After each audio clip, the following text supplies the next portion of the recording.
Good evening, everyone. This is Ahmed Al-Wasmi welcoming you to our special media coverage. This is coming to you live from KTV2 studio, following up on His Highness, the Emir Sheikh Mishal Ahmed Al-Jaber Al-Sabah. May Allah protect and bless him. The visit to Saudi Arabia to attend the consultative meeting of the GCC leaders, Jordan's king and Egypt president, hosted in Riyadh. In the coverage, we will shed the light on the key events and the activities, including the meetings. Considering the Arab effort to present a counter plan to the United States President Donald Trump's proposal to displace Palestinians from the Gaza Strip, the leaders of the Gulf states, Egypt and Jordan, held an informal summit in Saudi Arabia today, Friday. The summit came at the invitation of the Saudi Crown Prince Mohammed bin Salman, the Prince of the Saudi Arabia, and including the leaders of the Gulf Cooperation Council countries. King Abdullah II of Jordan and the Egyptian President Abdel Fattah al-Sisi in an informal fraternal meetings. Saudi Arabia and Kuwait have played significant roles as mediators in resolving the regional and international crisis, leveraging their political influences, strategic positions, and commitment to peace and stability. Both nations have actively engaged in diplomatic efforts to ease tensions, foster dialogue, and promote peaceful resolutions to the conflicts. Their mediation efforts have been instrumental in addressing the disputes, whether through the direct negotiations or multilateral initiatives. This report highlights the key mediation efforts of Saudi Arabia and Kuwait and their impact on regional and global stability. Let's take a look.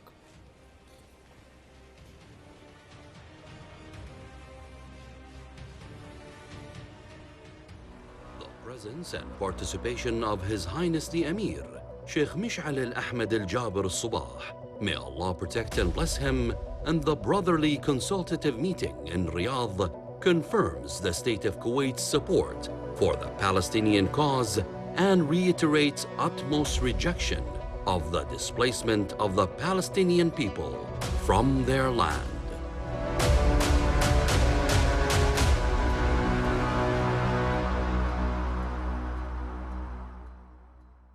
The recent US-Russian talks in Riyadh had highlighted the crucial role played by the Kingdom of Saudi Arabia as a key mediator for world peace and security. The Kingdom of Saudi Arabia in the past has played a pivotal role in ending crises, and one of them was the Lebanese civil war, which lasted for 15 years and ended with an agreement in 1989. With the 3-year-long Russian-Ukraine war, the Kingdom of Saudi Arabia rose to the occasion and hosted the recent talks between the US and Russia on Tuesday to put an end to the conflict. A statement by the Kingdom of Saudi Arabia's Foreign Ministry welcomed the US-Russia summit aimed at peace between Russia and Ukraine.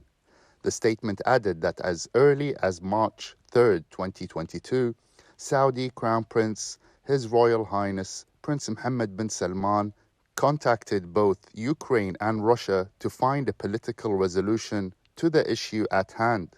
Fast forward to 2025, Riyadh hosted the summit attended by US Secretary of State Marco Rubio and Russian counterpart Sergei Lavrov, which put the Saudi capital as the initial venue for the road for peace between both parties of the war. Pivoting away from the Russia-Ukraine conflict, the kingdom and along with partners are eyeing a solution for another alarming issue, and that being the Palestinian cause, namely those in the Gaza Strip. The Gaza war has shown how brutal the Israeli occupation war machine could be, committing crime after crime against the people of the Gaza Strip. In this context, Saudi Arabia expressed unwavering support to the Palestinian people, stressing that Palestine attaining their full rights in an independent state through the Arab Peace Initiative was key to bring security and calm in the Middle East. As the bloody war on Gaza began back in October 2023, the Kingdom of Saudi Arabia urged the international community to put an end to the crimes perpetrated against the Palestinian people. It held an extraordinary Arab League and Organization of Islamic Cooperation (OIC) summit in November of 2023 in Riyadh, which resulted in the formation of a committee that coordinates international efforts to end the war in the Gaza Strip. Another Arab Islamic summit was held in the Kingdom of Saudi Arabia in 2024, also focusing on the Israeli occupation aggression on Palestine and Lebanon. In September of 2024, the Kingdom announced on the sideline of the 79th UN General Assembly the formation of an international coalition to push for the two-state solution. In October of the same year, Saudi Arabia hosted the first session of the international coalition, which saw the participation of over 90 countries in addition to the UNRWA, with the aim of setting the course of a two-state solution. As for what to come, the Kingdom of Saudi Arabia will be hosting on Friday a small-scale Arab summit to address the US plans for displacing the Palestinian people, especially those in the Gaza Strip, with participating countries focusing on a viable Arab solution to this important and crucial matter. The summit will also look into the unified stance on reconstructing the Gaza Strip without the need to move Palestinians from their homes and lands.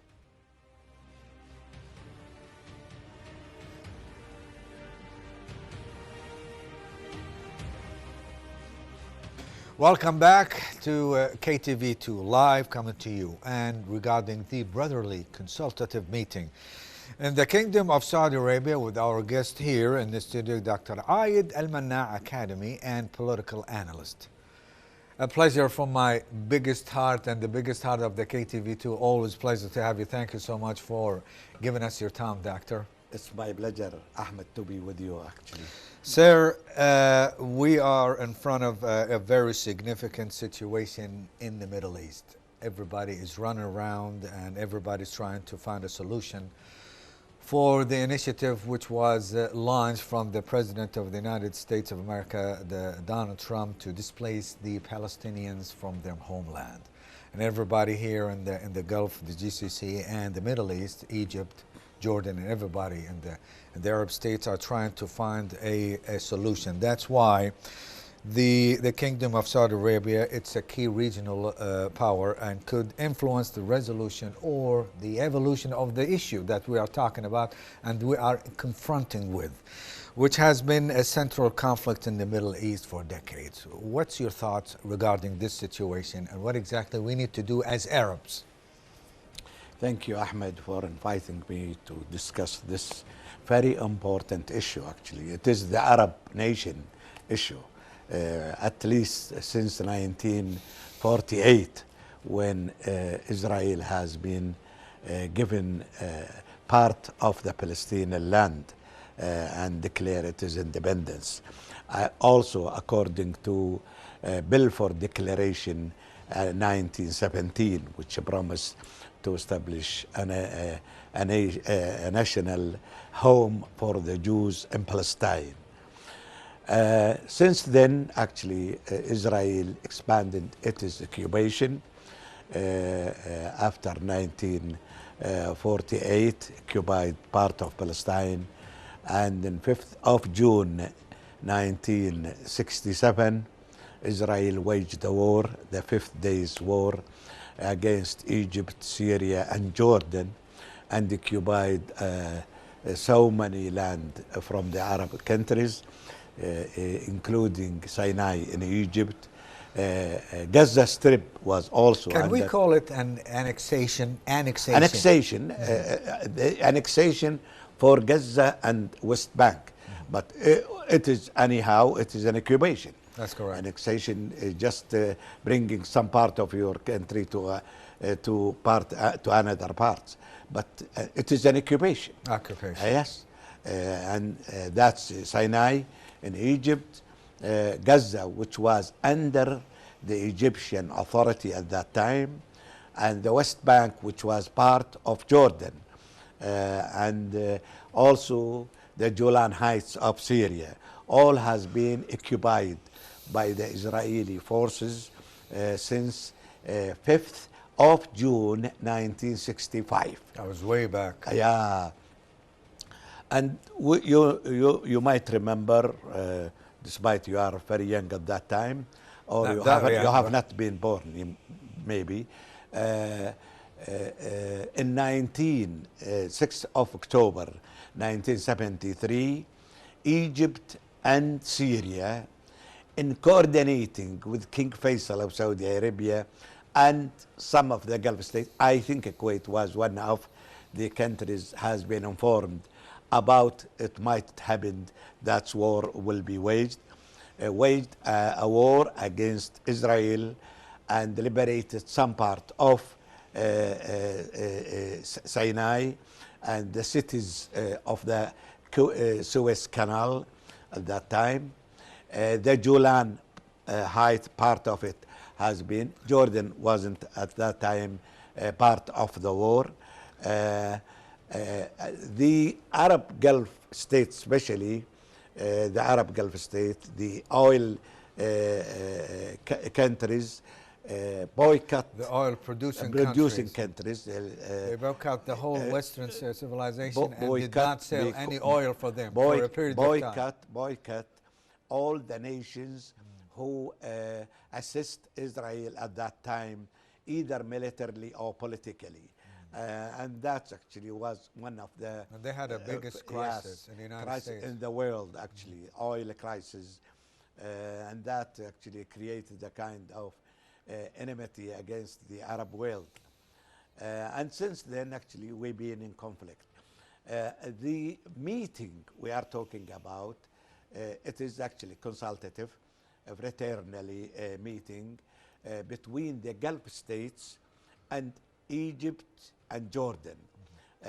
Egypt and Jordan, because actually they've been the aim of the displacement of the Palestinian in Gaza Strip and might be the also the object of another displacement in Western Bank, because there were... It's going to follow later on in the days. And it's maybe not far away, because now there are conflicts in Western Bank between the Israeli forces and the Palestinian guerrilla who fighting the Israeli forces.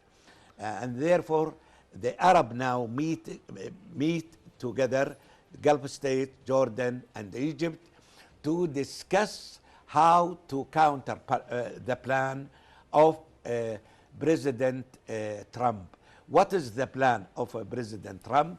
Is to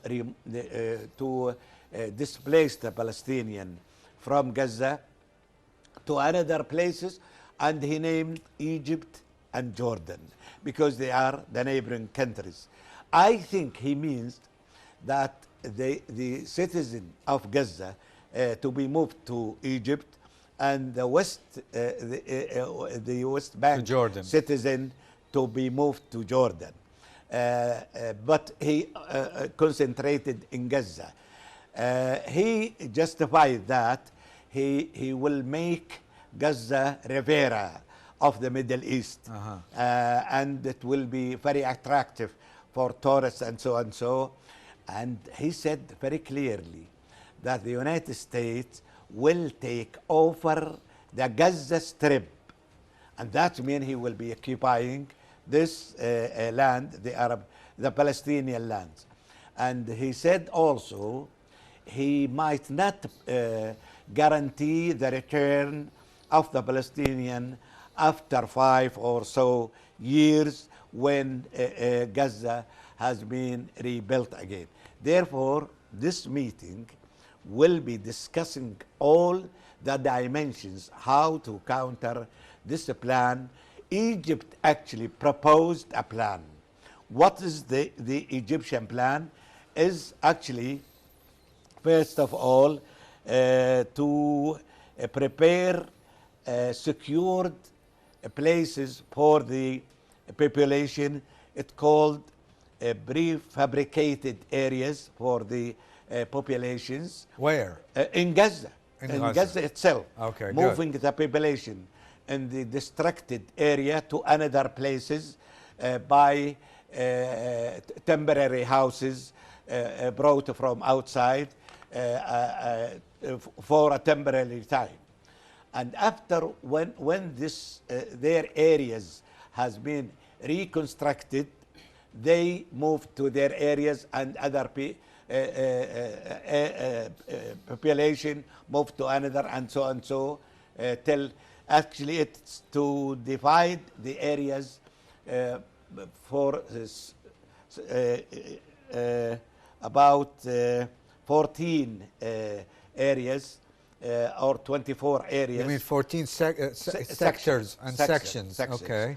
Yeah, and to establish hospitals, schools, okay, and this proposal was, what is it, initiative from Egypt. Egypt. Yeah, okay.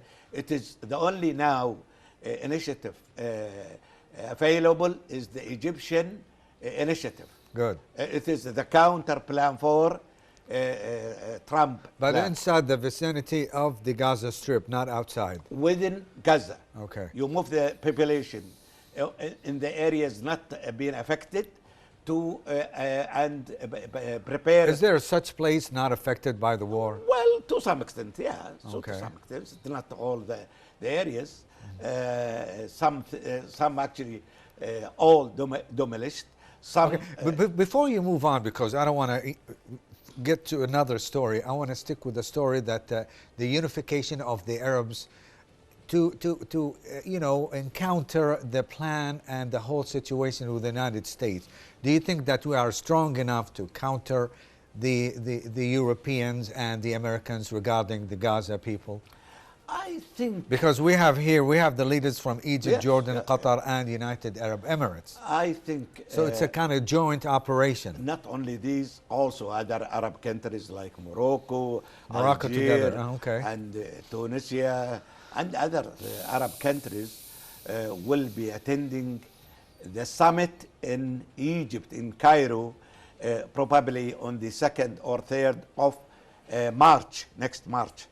And this is preparing. What do you mean, the Arab League summit? Yes. Okay. Arab League on Egypt on March, next March.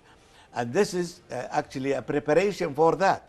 These group, the Gulf states, Egypt, Jordan, might agree on a plan, probably the Egyptian plan, and propose it as an Arab proposal against President Trump plan. And I think will be accepted by the Arab League, or it will be discussed depthly, and if there is another plan, it might be present, it might also be discussed. I think the influence of the Kingdom of Saudi Arabia and the Arab Gulf state, and especially Kuwait in this respect, also Egypt and Jordan being a friendly nation to the United States, I think they will have a say, and I think President Trump will listen to these leaders. Yes, and give them attention for this point. I can say that one of his actually is his envoy to the Middle East, Steph, his name first I think, Steph Witkoff, Okay. say that our plan to Gaza is not to displace the Palestinian, but to rebuild it. Yeah, something like that. Would is, you believe that, honestly? He said it's not to displace, to deport the Palestinian from their own land. To expulsion. Yeah, it is to create a position or a situation suitable for these people.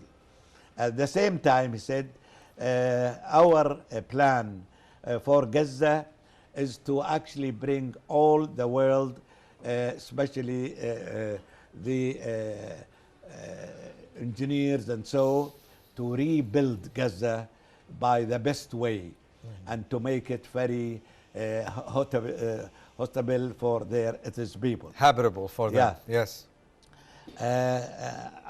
That might be kind of changing the point of President Trump, Trump. Which he was insisting. He's trying on to ease moving. the situation. But the plan is to expel the Palestinians from their homeland. Tribe. That's correct. I can say that these friendly nations and influential, especially the Gulf states or the Cooperation Council states, can actually affect the president thinking. It remains to be seen. Well, yeah, It we remains have to be seen. We have to be optimistic. Yes, yeah. And we have to give you a break because you have exerted most of energy. That's why, ladies and gentlemen, we'd like to thank Dr. Al-Manna. But stick around, we have a lot more. We have this following report and come back with the distinguished guest, Dr. Aid Al-Manna.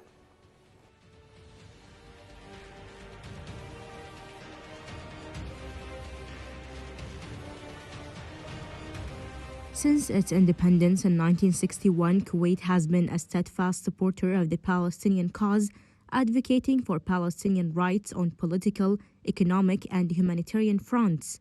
Over the decades, Kuwait has maintained a consistent and principled stance in international forums, calling for the establishment of an independent Palestinian state and condemning violations against the Palestinian people. This commitment has been reflected in both its diplomatic efforts and tangible contributions to Palestinian welfare. Kuwait has played a significant role in providing financial aid to Palestinian organizations and offering scholarships, employment opportunities, and residency for Palestinians within its borders. During the 20th century, Kuwait was home to a large Palestinian community, many of whom contributed to the country's development. Furthermore, Kuwait has actively participated in Arab League and United Nations initiatives that seek to advance the Palestinian cause, often taking strong positions in favor of Palestinian self-determination. In the present day, Kuwait continues to reaffirm its unwavering support through humanitarian aid, reconstruction efforts in Gaza, and diplomatic backing for Palestinian rights in international organizations such as the UN. The Kuwaiti government and charitable institutions frequently contribute to relief efforts, providing food, medical aid, and educational support to Palestinian communities affected by the conflict. Additionally, Kuwait remains a vocal advocate for peaceful solutions that uphold justice for Palestinians, emphasizing the importance of international law and human rights. Through its historical and ongoing support, Kuwait has cemented itself as one of the most dedicated allies of the Palestinian people. Its commitment to their cause remains strong, reflecting a deeply rooted belief in justice, solidarity, and the right to self-determination. Since in 1961, The presence and participation of His Highness the Emir, Sheikh Mish'al al-Ahmed al-Jabir al-Subah, may Allah protect and bless him, and the brotherly consultative meeting in Riyadh confirms the state of Kuwait's support for the Palestinian cause and reiterates utmost rejection of the displacement of the Palestinian people from their land.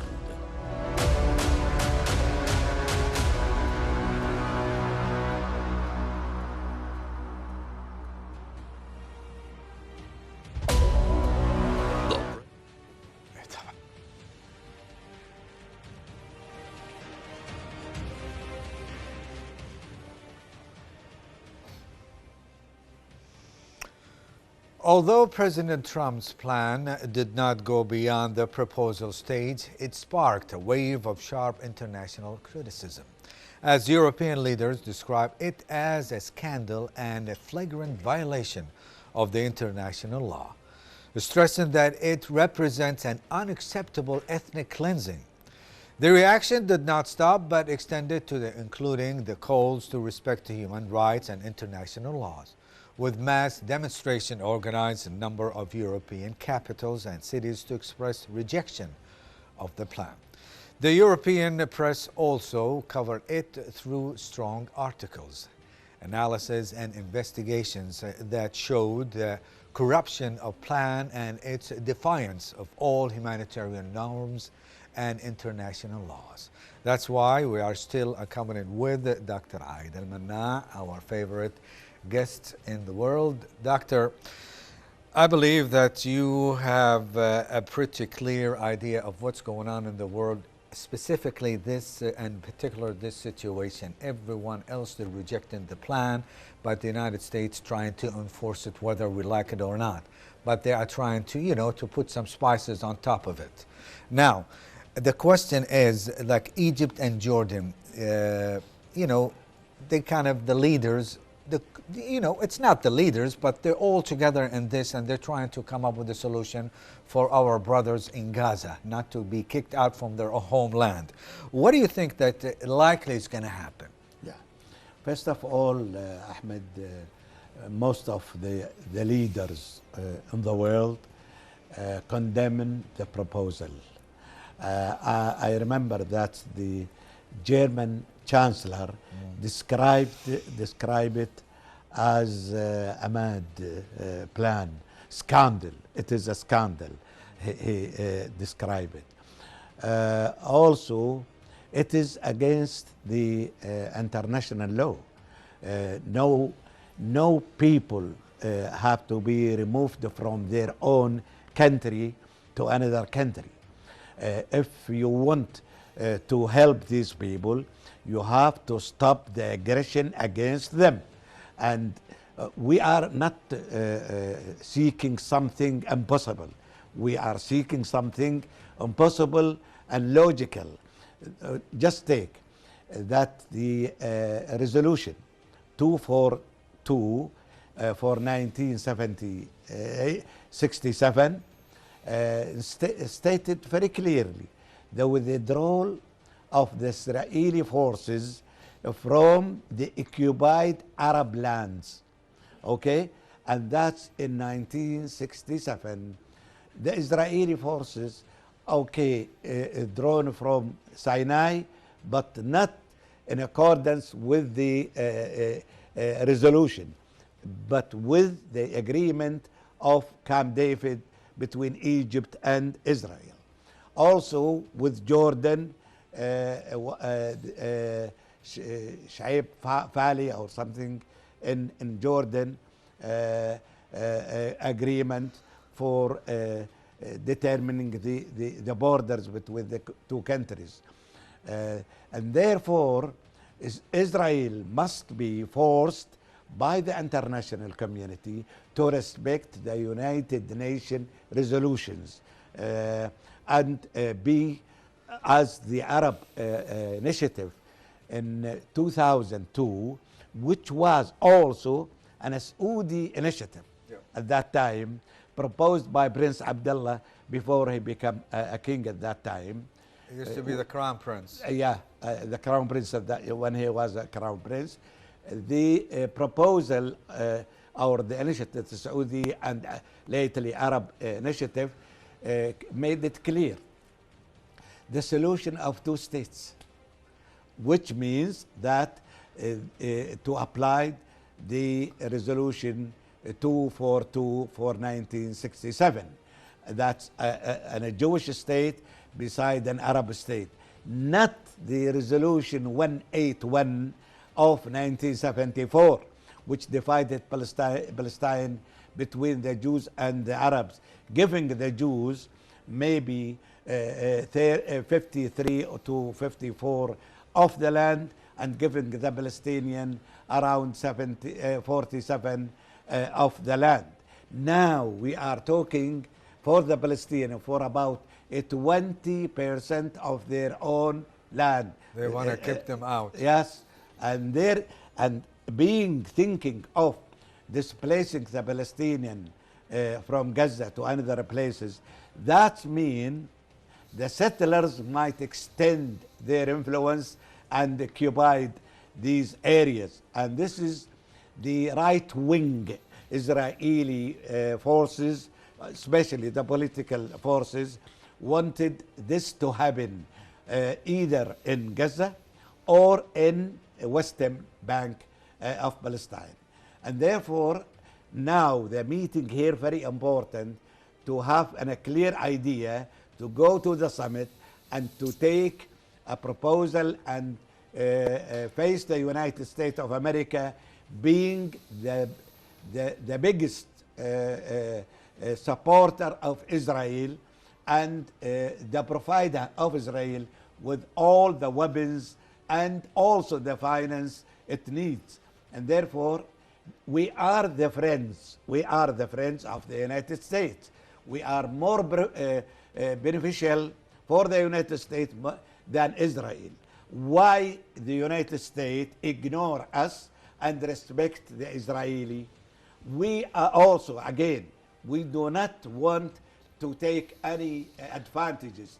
We want only the United Nations resolutions to be respected, the 242 of 1967, the 338 of 1973. And we can also talk about the refugee resolution of the number of 194 of 1949. And this is actually, if this has been implemented, there will be no cause or reason for future conflict.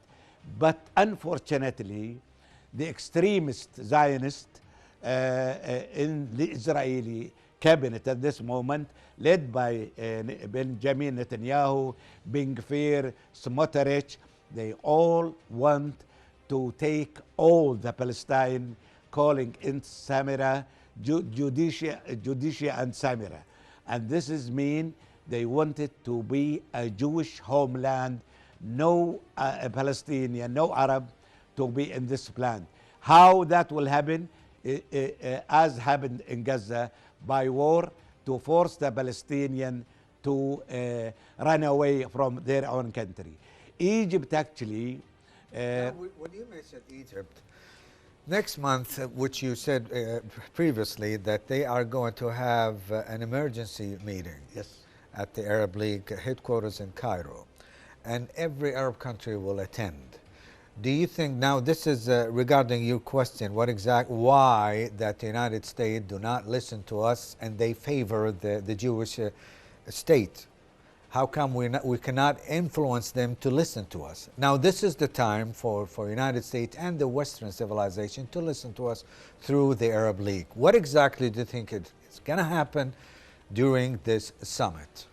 If the Arab insist, okay, on convincingly, on a clear-cut plan and confront the United States of America, not aggressively but friendly, that we will not accept any resolution unless you accept this way: the Palestinians to stay on their own land, to reconstruct the destructed area.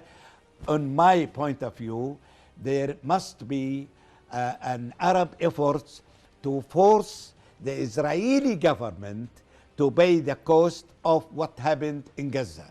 And that might be through the international community and not against the will of the United States. Why? Because the United States, we need to have a security resolution.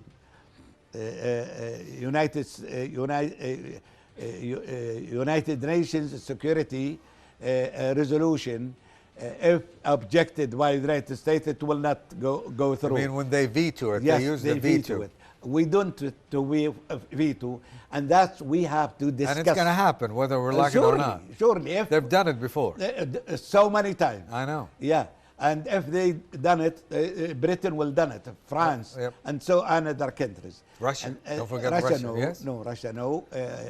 China. For their own benefits, they use it for their own benefits. Definitely, all thinking of their benefits, and we, in this point of view, Ahmed, must talk to the United States. What's the benefits they have on? What are the benefits they have in the Arab world, and especially in the Gulf region, and what the benefits they have in Israel, And we do not to remove Israel from its existence, but at the same time, the resolution of the United Nations must be respected, and the Palestinian state must be established and recognized by the whole world. Let's focus on the Kingdom of Saudi Arabia.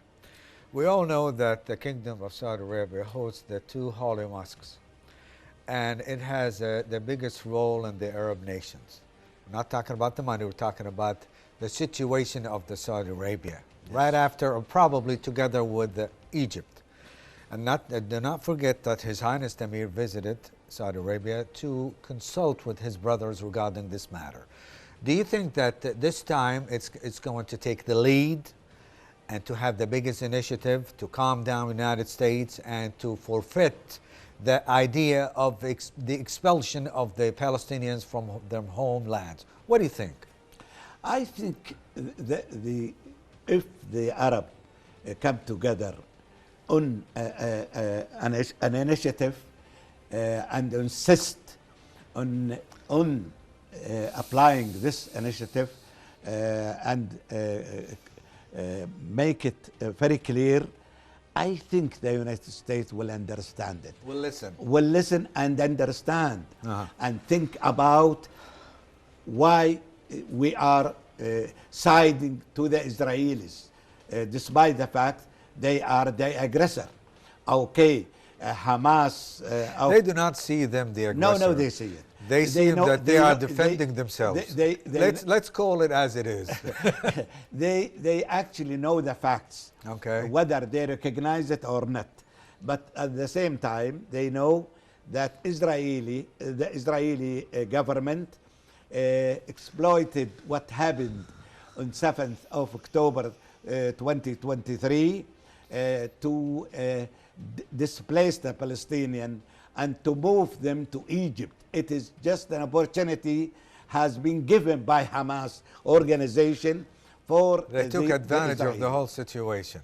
They took advantage of the whole situation. That took advantages and exploited this attack to displace the Palestinian.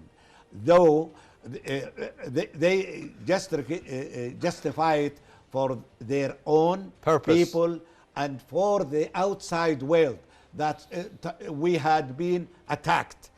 In fact, the reason for the Palestinian attack against the Israeli settlement at that time, because the Israeli occupation. I know. And that occupation definitely caused this kind when you raise your voice, I believe that you are getting tired. That's why I want to give you a break, and we have a phone call all the way from Egypt.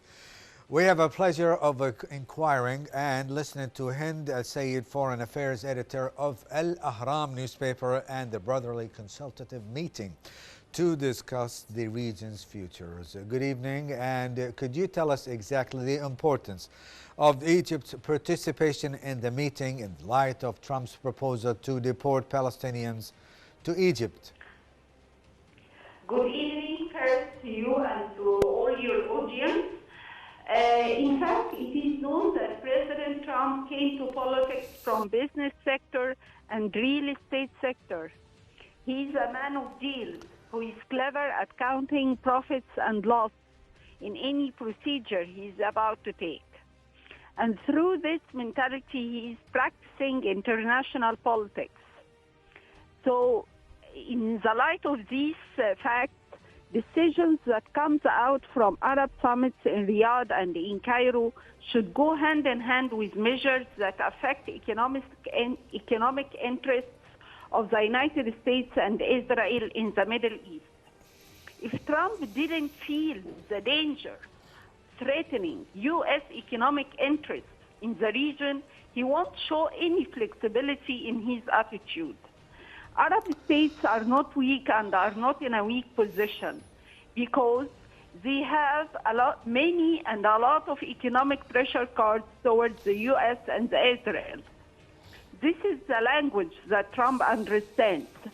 Arab states have many cards One of them, they can threaten freezing Abraham Accords that were signed by Israel with Israel during first Trump administration, and which are counted as one of the achievements Trump made for the benefit of Israel. Other card is withdrawing the Arab savings from the U.S. banks, which surpasses $2 trillion.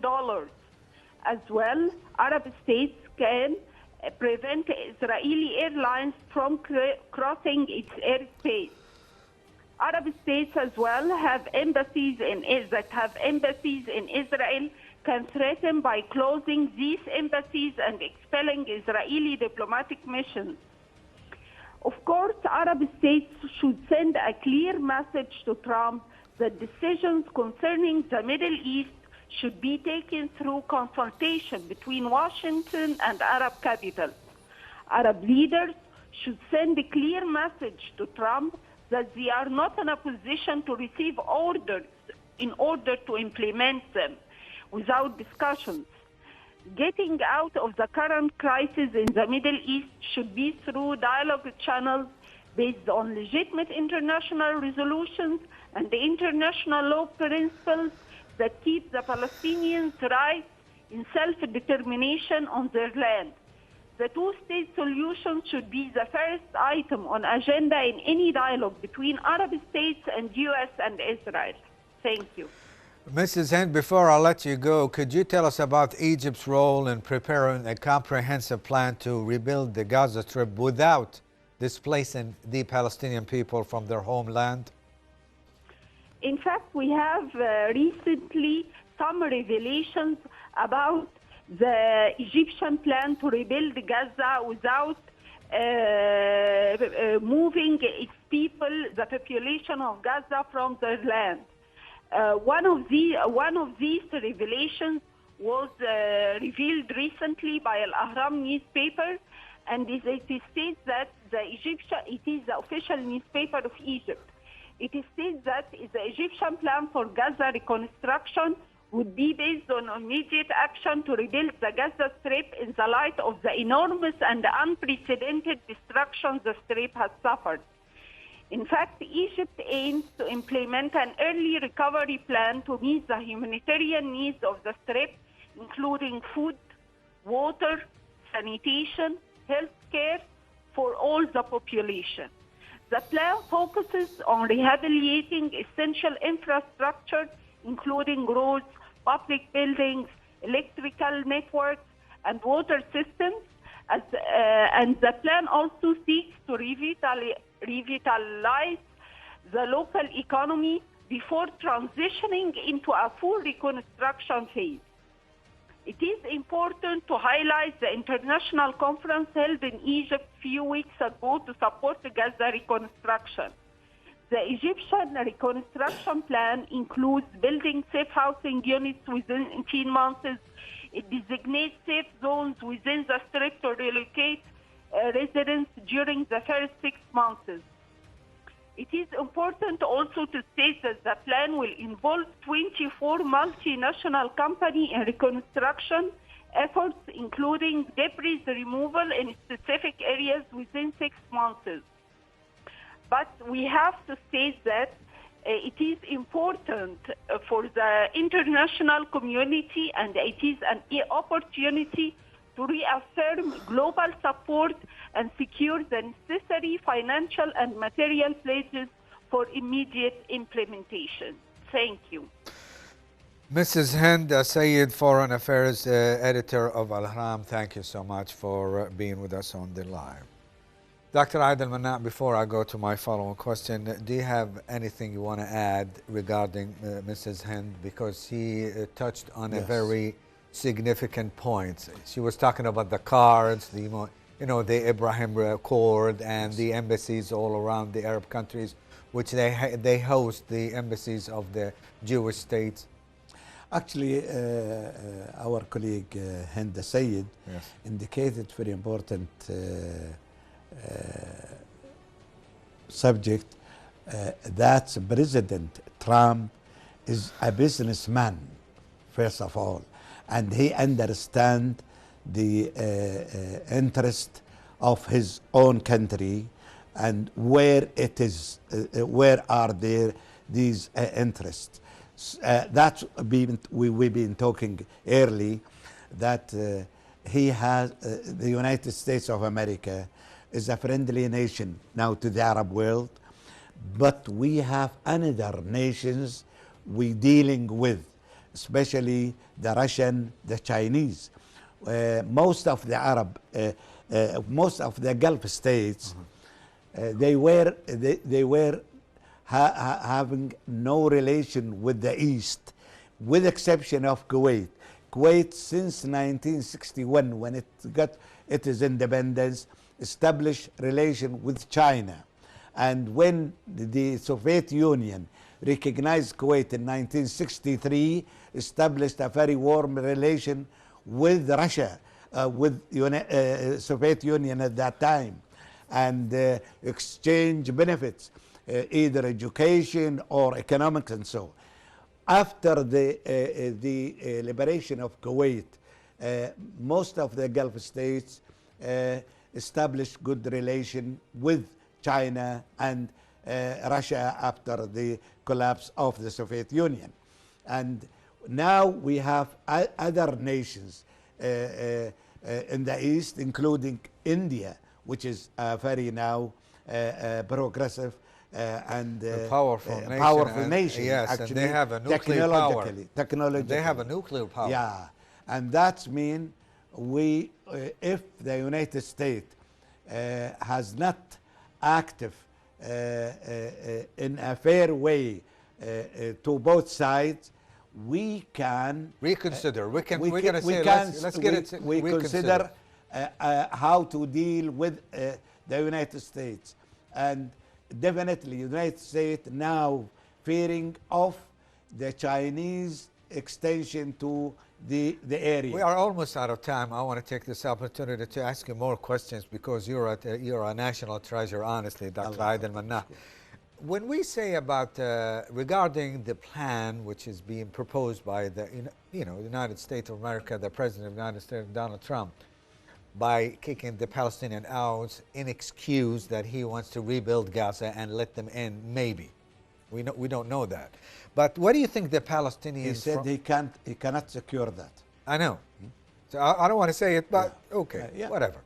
Now, the Palestinians, I don't think anybody is going to accept that. What do you think? Do we have any voices here or there, like trying to convince them? We don't know that. Well, actually, the Palestinians are people like any people in the world. If they had been given... Nobody would accept that, I know that. No, some of them will accept. Some of them. Unfortunately. Like any nation in the world, if these people... Under the assumption that they might go back.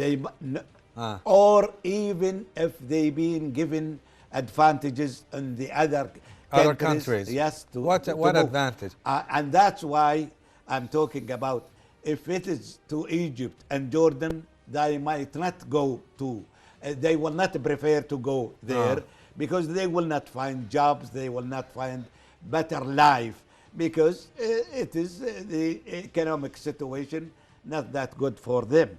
But if had been given an opportunity GCC countries? To rich countries, so many of them will move seeking to find jobs, and that means they might stay there, or at least, as happened with the refugees of 1949 and 1967, they never went back. They are still either in Syria or in Lebanon or in Jordan or in Egypt.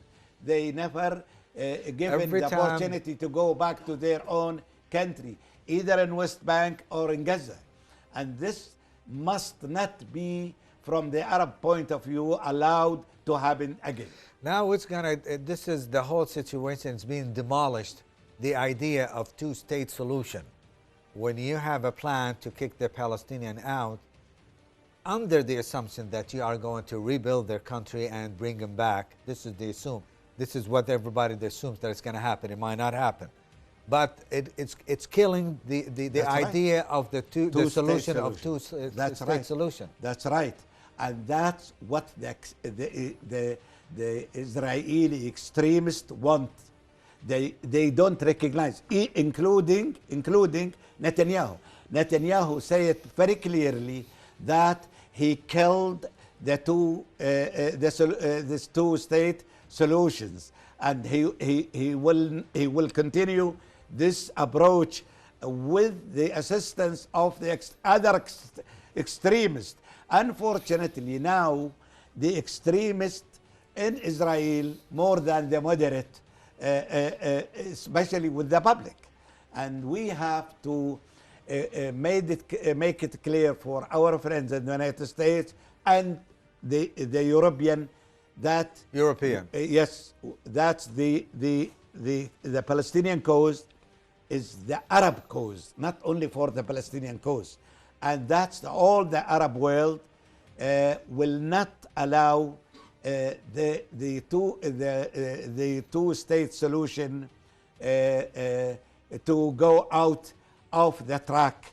They must respect our demands and the Palestinian right, in accordance with the United Nations resolutions. Other than that, we have to take actions. What this kind of action? It depends. For instance, the Saudis made it clear that there will be no recognition, no normalization of relations with Israel unless it has recognized the Palestinian state, which means the resolution of 2 states. That's correct. Ladies and gentlemen, this is the end of Dr. Adel Manna. It's a pleasure always to have you here. And for those of you who are in love, just like me, with Dr. Adel Manna, they can go to YouTube channel, and he has all the debates and he has all the fights, the political fights on the air every day. And it's been informative, honestly. Thank you so much. Ahmed. Thank you very much. Let's take a break with this value that the insights and appreciate the time. And now let's devote our time with the next report.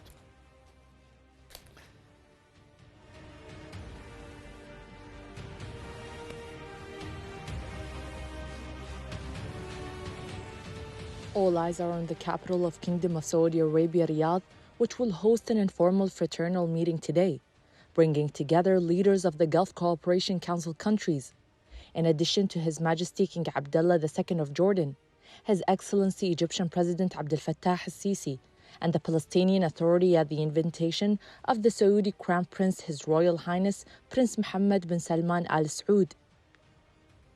The extraordinary summit is set to discuss the reconstruction plan that is in opposition to U.S. President Donald Trump's plan regarding Gaza, as it will also address the Egyptian plan adopted by the Egyptian president, during which he stressed the importance of the international community adopting a plan to rebuild Gaza without displacing Palestinians, which may also include a financial contribution from regional countries amounting to $20 billion. The Egyptian proposal includes establishing safe zones inside Gaza as temporary housing for Palestinians, with Egyptian and international companies removing and rehabilitating the Strip's infrastructure. The plan also calls for rebuilding the Strip in 3 stages, taking up to 5 years without removing Palestinians from Gaza. The Gulf Arab meeting paves the way for drawing the main lines of what the Arab leaders will additionally propose at the Arab Summit scheduled for March 4th in Cairo, as part of the continuous Arab and international diplomatic efforts and endeavors to emphasize the rejection of the U.S. president's idea, as well as the rejection of uprooting the Palestinians from their land. In addition, the Arab Street is waiting the outcome of the summit in Riyadh and the Arab Summit in Cairo, amid hopes and ambitions that the 2 summits will represent political weight for the entire Arab world, and to confront Washington pressure regarding the Palestinian issue, which is going through its most dangerous turning point in decades. This should take us to the end of our special coverage, which covered the brotherly consultative meeting which held in Riyadh. I hope that you have enjoyed the discussions with Dr. Aida Manna, and I hope that I gave you all the information regarding this issue. Until we meet again, I'm Ahmed Al-Usmi. Take care of yourself and each other and enjoy the rest of the night. Bye-bye.